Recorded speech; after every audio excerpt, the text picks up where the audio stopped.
Hey YouTube, welcome back to another video from the Q&A channel. Today's topic is Made by Google 2018, and we're going to be discussing all the devices and everything that Google announced for this year. First up is the Google Home Hub. Google took the Google Assistant, put it together, and put a screen on it. Standalone device you can have anywhere in your house. Pretty convenient because you can have your calendar, it'll show you the weather for the week, for the day, whatever, and directions or whatever you have going on. And you can also do some pretty cool stuff with it, if you're cooking in the kitchen or interfacing with other apps. Yeah, it's like the Amazon show, but rebranded by Google, which is not a bad thing. I think the show works well. But yeah, like you said, you can do all the cooking videos and the music and the home app and all that nice stuff, similar to the with the Apple one called Apple Home app. Yes. Apple Home Apple. So it's similar to that, which they rebranded the entire app. They gave it back to us in a new, nice style, and it's much better. Yeah, it's a lot better interface, easier to use. You kind of have all your rooms displayed, segmented, and you can kind of pick whatever device you need to control, whether it's a thermostat, lights, whatever it is. There's so many different smart app devices now that interface with each other, and you can all do it with one app, which is great. Like you were saying, it's kind of similar to Apple's Home, and it's just better, definitely better. And back to the Home Hub, it doesn't have a camera. They didn't put a camera on it, so which means no video calling. But their whole kind of thing was privacy, right? Privacy. A lot of privacy. They're still listening, just not looking. Yeah. Always listening, but they don't see you. That's good. And yeah, it's pretty simple device. $150. Comes in 4 different colors. All right, and then they had the Chrome OS and Pixel Slate. Yes. They really pushed this Pixel Slate as being a desktop replacement, Ultrabook laptop, whatever replacement. And spec-wise, I would agree. I mean, it has a lot of various options: the i5, i7, up to 200, up to 8 gigs. I think so, and 256 gig solid state max, I think. Yeah. So it's there pretty much. But it's a tablet. It's at the end of the day, it's still a tablet. Looks promising. I mean, it's running Chrome OS, which I think has a long way to go if it's going to catch up to Mac and Microsoft, but it's promising. But it's just a tablet. I was not very intrigued during the show. I think, spec-wise, it looks very good. It would be good as a tablet, and I wish they just announced it as that. Yeah. Said it would have the desktop performances, but it's really just the 2 apps that are Chrome and the maps, which are open in desktop form, which is nice, but it's not enough. Right. So as a tablet, I think it'd be great with your applications. It looks like it has a beautiful screen. So watching movies, or even if you do your own, like they had directors and things like that. So that'd be really nice for it. Yeah. But I don't see it being a huge contender to like the Surface Pro 3 or 4, which is out now, or even their own Chromebooks. Right. But at the end of the day, really, it's just another Chromebook. It's a Chrome tablet, I guess. Right? I didn't understand if it was replacing the Chromebook or if it's supposed to be its own new. Well, there's the Pixel Book still too. Yeah, the Pixel Slate and the Pixel Book, so still kind of separated. But Slate is a tablet. It's a Slate. It's interesting. I wouldn't pay for it at that price. Right. But it's cool. Yeah. All right. Well, we'll see how that goes as well. Last but definitely not least, the long-awaited Pixel 3. Which we have seen a few times, but that's okay. They finally officially released the Pixel 3 and the Pixel 3 XL, and they look similar to, at least pretty much the same as the leaks, but they look good. I like them. They have the similar design of the Pixel 2, and they keep it nice and simple and sleek. They incorporated the glass back on the entire back, which is going to be interesting for scratches and things like that. People with the magnetic clasps and for the phone rings car mount, whatnot. So I'm curious to see if that's going to be a problem. They also have the 2 cameras on the back.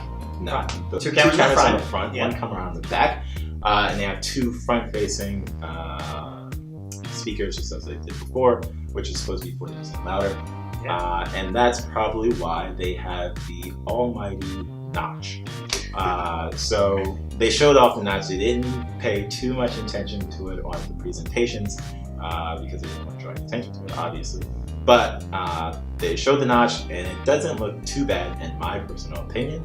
Some people might think otherwise, but so I personally don't like it. I didn't mean to get you out. I'm just not a fan. It doesn't look that appealing to me. It works. It functionally, it's good. I actually love the idea of it functionally. It gives you more screen, but it's just not that great. Some opinionated people might think otherwise, but I think it's fine. You have the time and your statuses, like your wireless networks, band, everything like that, in the top left side and right side, and it's fine. When you pull down the app drawer of the notification bar, it looks like no problem to me. Yeah, and it goes away nicely. Right. You can do the software fix, which is turn off the notch, and it just puts the black light, the strip which there. if you turn it off and you pull down, it still has the time and stuff there when you pull down your notification drawer, so it's kind of still there. So, which is okay. Again, it's still functional. No, I think that's stupid. But it's kind of silly. It's a little silly that when you just reverse that. That's dumb. Yeah. Don't do that. If you have the notch, just leave the notch on there. And you can also do the stupid thing of putting the notch on the bottom, which makes no sense to me. Don't do that, please. Just leave it as it is. It's fine. It's not a big deal.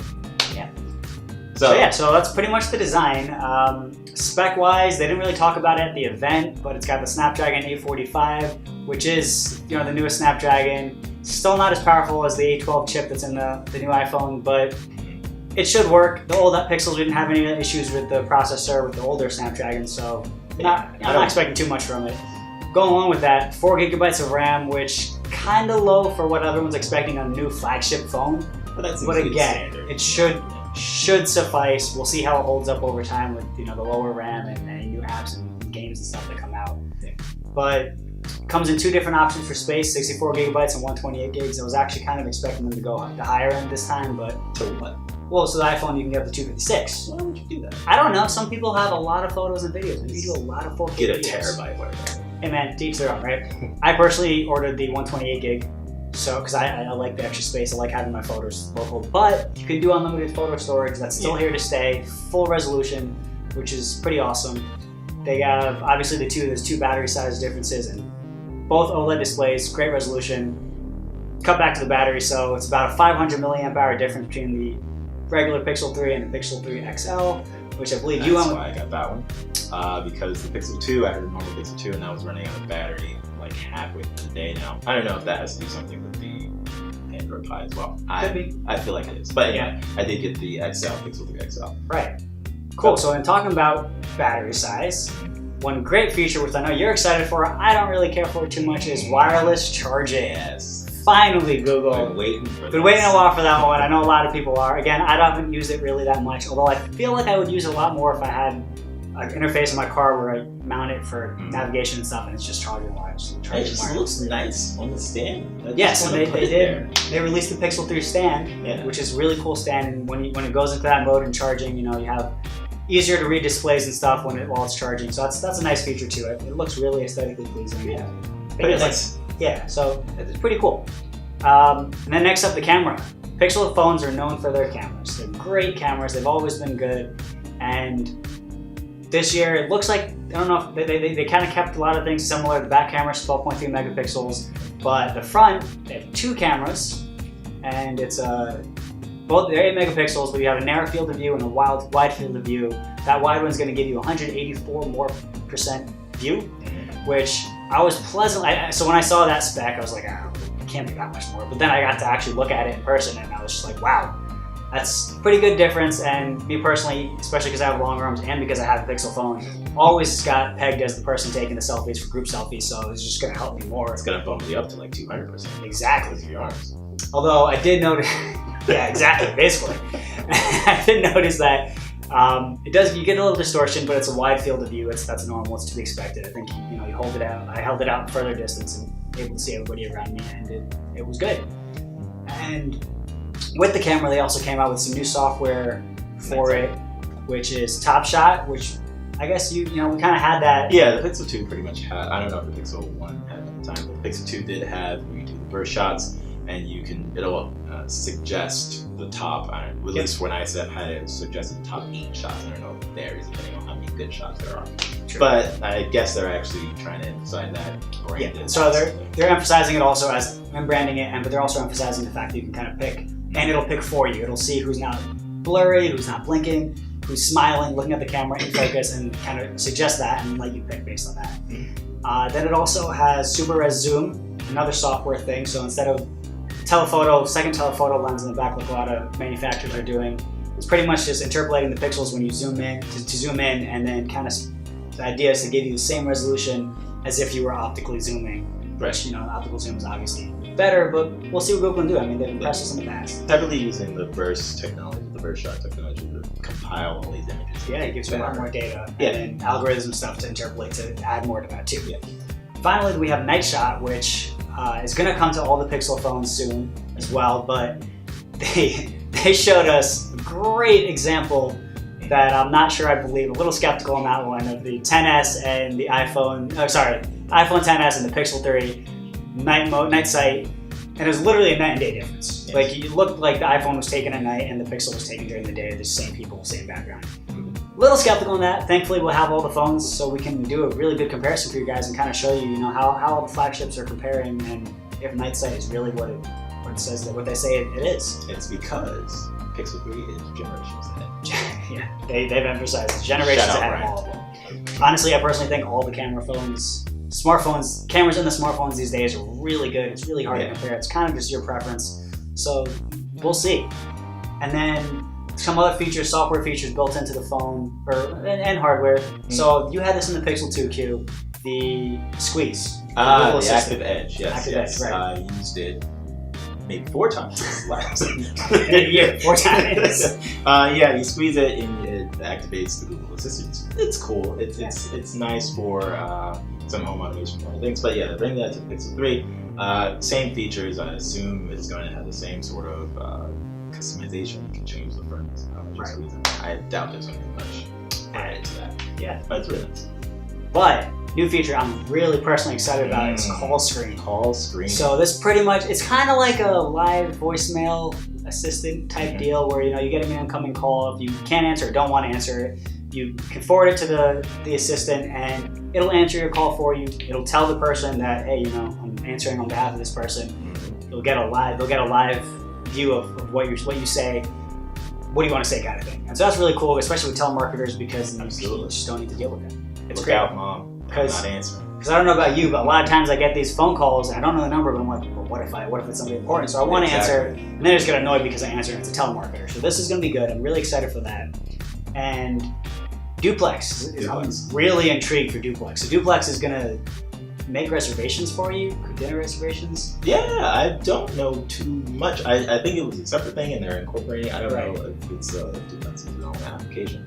I need to look into it. But yeah, I would love to be able to just book a reservation on Google and not have to worry about dealing with people because I'm who I am. And just go there and eat. It'd be awesome. I'm trying to imagine this and just, you give a call, it calls the restaurant, and you just get a robotic. Well, I guess they've done a good job making voices not sound robotic. Yeah. I'm still picturing a robotic voice like, hello, blah, blah, blah, wants to make a reservation. You have the Irish voice for your assistant, and I have somewhat of an Alfred UK voice. Sometimes an Irish voice, but yes. Whoever. Anyway, so this robot is going to make the appointments for you. It's going to be great. And we're really excited. That's coming next month as well. So a lot of fun stuff, a lot of exciting stuff with the Pixel 3. Might not be aesthetically pleasing to everyone, but I think it's going to be promising. We're both excited to get more hands-on time with ours and give you guys better, more in-depth reviews.